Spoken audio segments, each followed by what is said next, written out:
Mare? Da.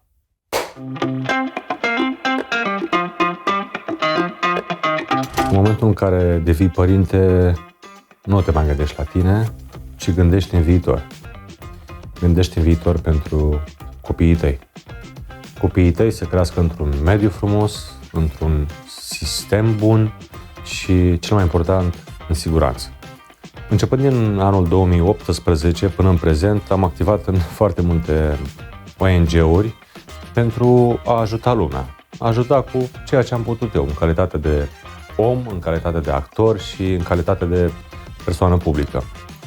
Doar că odată cu venirea copiilor mei, mi-am dorit mai mult. Acum câteva luni de zile m-am întâlnit cu doamna președinte, Ana Maria Gavrilă, și am discutat despre politică.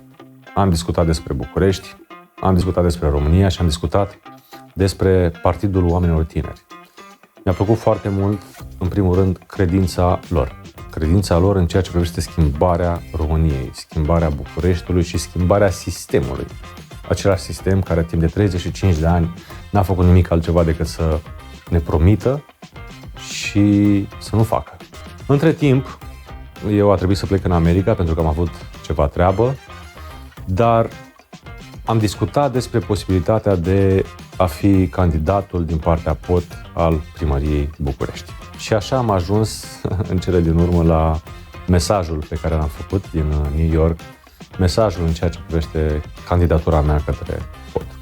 Am decis să candidez din dorința de schimbare. De ce schimbare? Pentru că am 2 copii și pentru că ei cresc aici, în București, în această societate. Societate care este sătulă de 35 de ani de promisiuni.